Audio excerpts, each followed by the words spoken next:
Hello, welcome to the Xmas edition of Beyond the Numbers, coming to you live here from our studios here in Kumimle in Accra. My name is Winston Taki, and I'm doing this with Isaac Ofieje, and have a very special man in our midst. Caleb Ziblin will be joining us on Beyond the Numbers. And tonight, an interesting conversation on this claim you see on the big wall that Ghana is actually, the NPP says they are leaving behind a strong economy.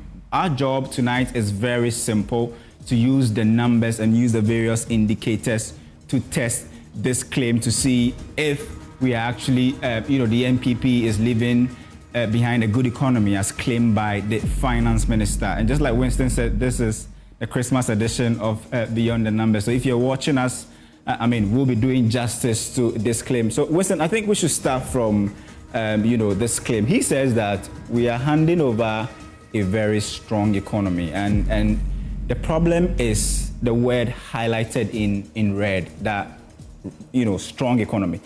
If you're talking about a strong economy, would you classify Ghana, the current position we are in at the moment, as a country that has a strong economy? Based on this question you've asked me, I think that will be an answer that our viewers will get to answer themselves before the close of today's show. We'll take you through the numbers, break down the assessment based on where we came from since 2017 to now, where the finance minister is quite confident that yes, indeed, they've packaged a very wonderful Christmas parcel for the incoming government, which is the government of President-elect John Dramani Mahama. But we'll also go through the key issues that happen within their tenure, basically knowing the credit ratings that happened, that locked us out of the international market. We'll assess the IMF, assess the inflation, and assess interest rate, looking at whether they have created the conducive environment for businesses to thrive. This will be, the last December for the Akufo-Addo administration. And this is the month that we'll get to know the final verdict in terms of the health of all the economic indicators. But usually when you're talking about an economy or a very strong economy, there are certain factors or indicators that you possibly will look at. And Caleb will take us through some of the indicators. We'll be going through one by one, but we want to start with the IMF judgment. And Caleb has been going through that for us. What has the IMF been saying on the health of the Ghanaian economy, Caleb? In the latest IMF reports on Ghana's progress under the program, they said our economic recovery, even though it's okay, we are doing well with our economic journey, the IMF says our progress so far has been a bit fragile. That's a problem, because if you go to the next slide, you see that they say that there's a little room for complacency. There's the little room for complacency, which means that the statement like things we hear from the finance minister is a bit scary, because if they say they are leaving behind a very good economy, and the IMF is saying that the gains we've gained so far are a bit fragile, it means that we should not be touting our own horns at this moment. They use a very interesting word, and the word is complacency. I don't know if you can actually qualify the finance minister's statement or claim as is it complacency at the moment, because he is saying that they are leaving behind a very good economy. But the IMF judgment is very simple. They say that the achievements you've had so far under the current ECF program can be classified as fragile. That means that with the smallest of shocks, with that small magnitude of shock, we could go back to the level we were in 2022. And Caleb made an interesting point about complacency, that look, you are not there yet, so slow down. You are not there. Why? Because what you've actually achieved so far is fragile. If we were to talk about a strong economy, we possibly do not think that you are there at the moment. You are not at the level you were 2017, 2018. Around that time, you were still under an IMF program anyway. You are still not at that level. You need some time to recover, to bring back your inflation to a very stable level, and to make your debt servicing obligations sustainable.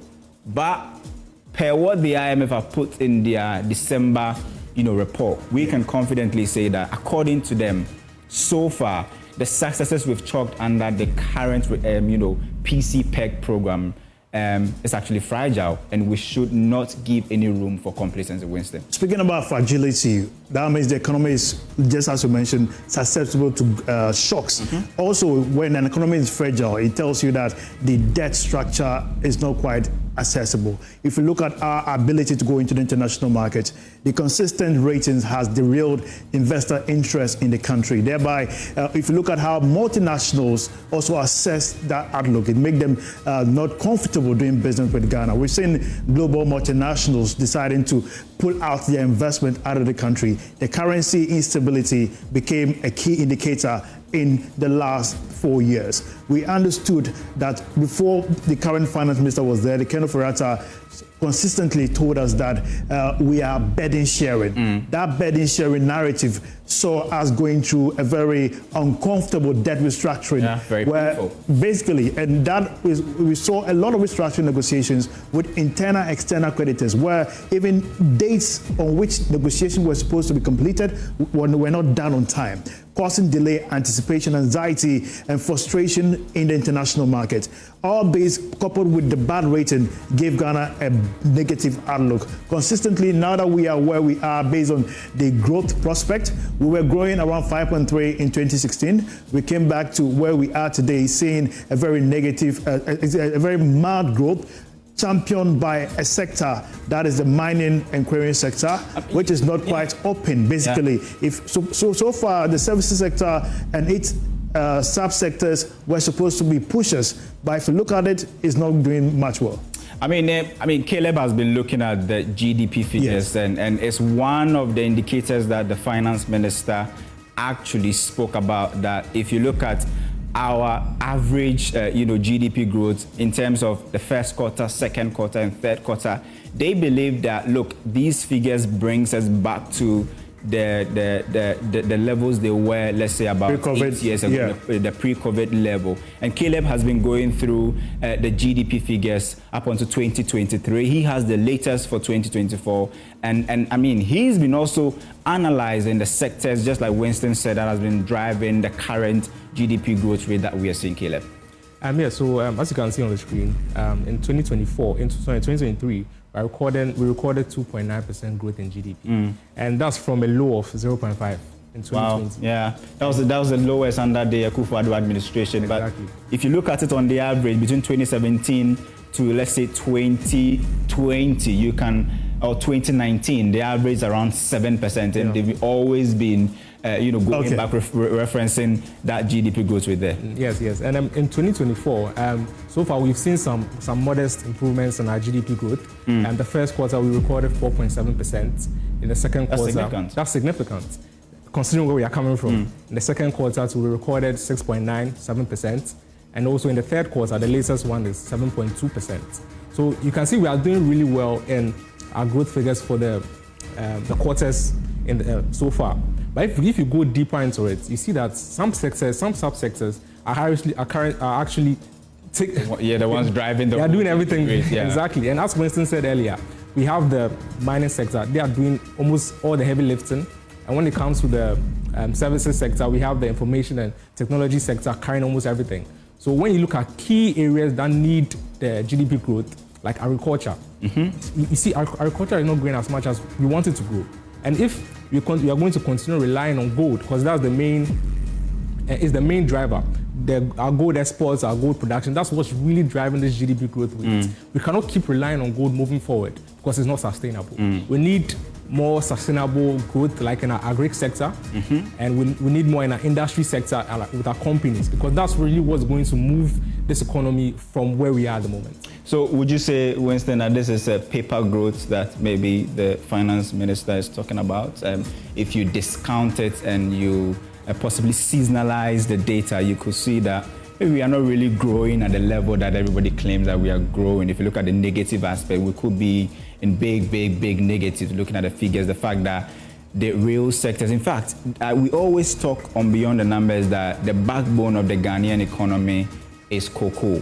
And if cocoa is part of the agri sector, right? Yeah. And so if cocoa is, the whole agri sector isn't performing, we've seen the figures for cocoa. Definitely this year, there's no way we can get $2 billion from the cocoa export. What would you say about the 4%, the 5%, and the 7% GDP growth rate? Is it realistic? Are we really feeling it? Is it a good measure of the current health of the economy? An individual can assess his own personal economy when he has 100 Ghana cedis and can handle it for 3 days. But once you have 100 Ghana cedis, you can handle it for just 2 hours. That tell you that your economy is not growing. Yeah. And economy's growth is felt by individual when it trickles down where their savings is not cut short by high inflation, where they have cheap access to loans. For instance, SMEs, someone who is a tabletop business, can have access to cheap capital or cheap loans from savings and loan companies.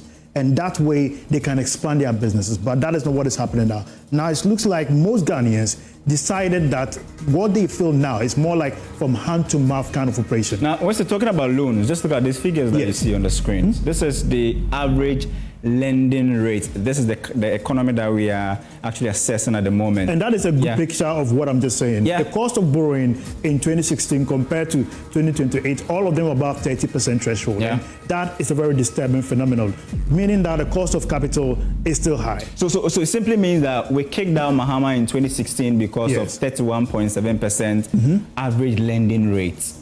And we brought in the new messiahs. And possibly, if you look at 30.8, and compared to 31.7, there is no much difference between that. And maybe, just like we said the last time, that if you want to know why Ghanaians heavily voted against the NPP or people decided not to vote, it was simply because of the economy. And one of the indicators was the cost of borrowing, the cost of accessing capital.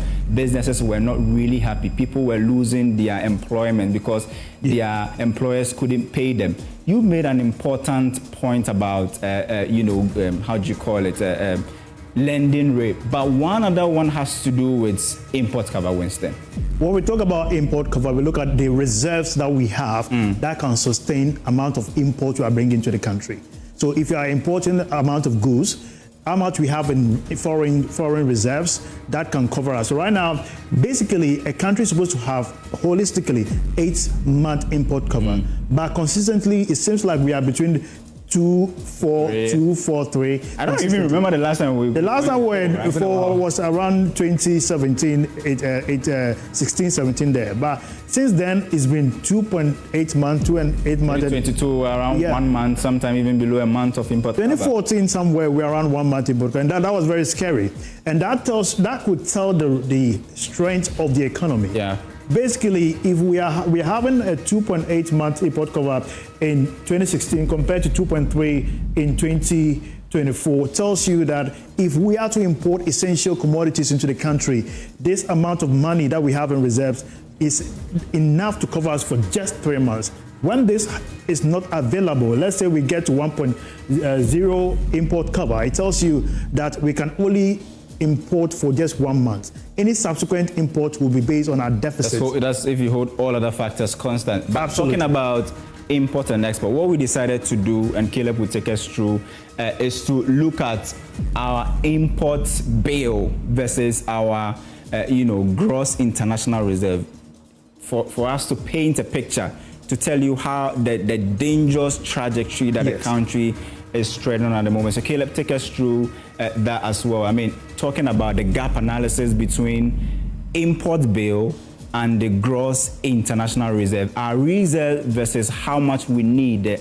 quantum of dollars we need every year, to bring in, goods. Talk about that one. Let's our viewers understand the gap analysis.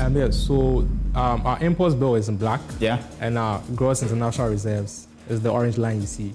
So at the end of the year, in 2016, we spent $12.7 billion importing goods into the country. And then if you look at our reserves at the end of the year, it was just $6.1 billion. Yeah. And that's consistent throughout the period. So from 2016 till 2024, you can see that our import bill always exceeds our reserves. And the 2024 figure is just for the first 10 months. This is the latest data from the Bank of Ghana. And we have some 7.7 billion cedis in reserve. That's what the finance minister quoted. Almost $8 billion in reserves. Yeah, which he was saying that gives around, let's say, 3 months of import cover. And that tells you that the economy is back, right? Exactly, yes. Strong economy. Yeah. But if you even look at our reserves, they've improved over time. And this is mainly because of the gold purchase program that we are doing. So the gold purchase program is increasing our reserves, which is a good thing. But also because you cannot rely on the gold purchase program forever. And also, you know that you were speaking about the cocoa sector. Yeah. You know the cocoa sector is struggling. And usually every year we get about $2 billion averagely into the country in forex. We are not getting that anymore because of the struggles, with cocoa board and our cocoa sector.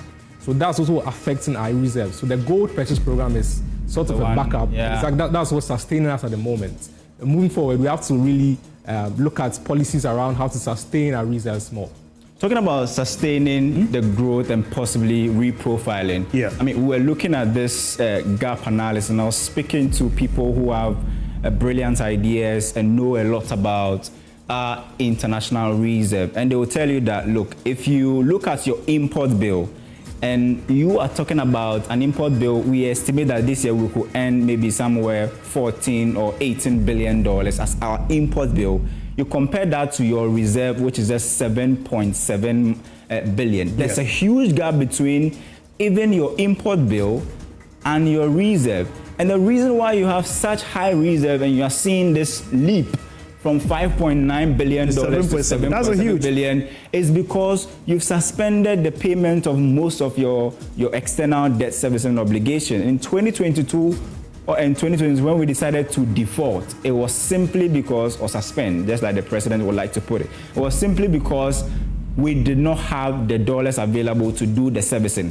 So with such a huge import bill, plus a very low import cover, what is next? I mean, how strong will this economy be, possibly starting from 2025, 2026, when we start paying our debts in full? Someone would say we are lifting Jim on a tiny broom.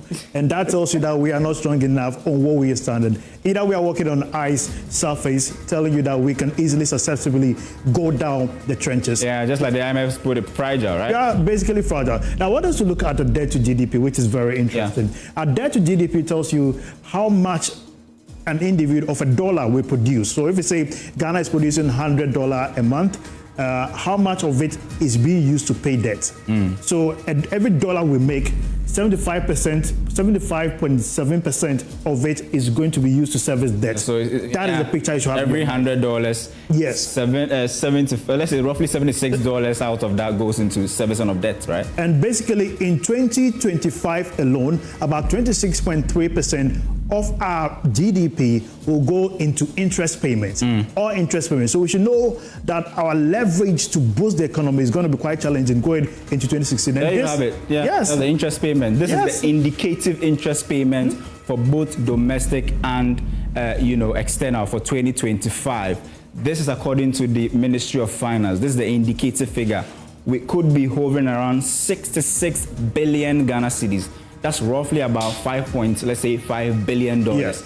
That is, interest payment alone. And in fact, you can't talk about, the health of the economy without talking about the energy sector, because we currently have a government.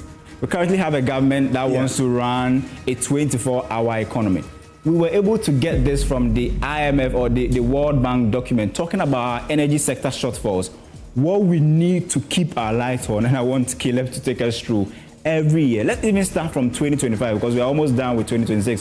2025, if we do the business as usual, how much do we need? How much of a shortfall do we need to keep the lights on to run the 24-hour economy? So if we keep running our energy sector the way it is, and we don't make structural reforms in ECG and the various state players involved, in 2025, we'll be spending some $4.9 billion to cover the shortfalls. And moving forward, it's just going to increase to $6.6 billion in 2026 and $8.2 billion in 2027. And when we are talking about the energy sector, we can't leave out ECG. Yeah. But ECG is, and if you read the IMF documents, they say ECG consistently does not follow the cash water form mechanism. The entity that operates 61 bank accounts, exactly, right? Exactly, 61 bank accounts. They don't pay on time. Sometimes they don't allocate the resources efficiently. This leaves so much debt in the system. And recently, the president-elect was speaking, and he said their team has gone through the books, and they've seen $2.5 billion in legacy debt that they have to pay. And he says that Winston said our energy sector needs a very quick surgery. That's according to the president-elect John Dramani Mahama. That look, if we can keep the light on, we have to perform surgery on the energy sector. Why? Because that has become a debt-making machine. You know, this brings to light the key question that every Ghanaian should be asking. What has this government been doing about the energy sector all these years? That is a question that I want us to keep asking ourselves. We'll come back to that subsequently here on Beyond the Numbers. You're watching the Xmas edition. We are assessing the key economic indicators, making sure that you understand what it means to say an economy is strong, whether it has enough muscles to lift the weight of that is above us. And we're all there and trying as much as possible to bring enlightenment on the issues. Kofi. Well, so interestingly, we've seen the indicators, and Caleb has actually walked us through some of the indicators. If you want to see how strong an economy is, the energy sector is key. Its ability to pay debt is key. Inflation is also key. And then also, if you want to look at its import cover in terms of its external reserve, very, very important. GDP growth rate, of course, important, but you need to look at the sectors driving the GDP growth rate. And so we'll come your way same time. I mean, starting next year. This will be our last edition on Beyond the Numbers, and that's why you are seeing us in this Christmas hat. I mean, it's a Merry Christmas to all of you. Yeah, thank you for being our most faithful audience, of course. Bring you same time next year. It's a wrap. Merry Christmas to you all.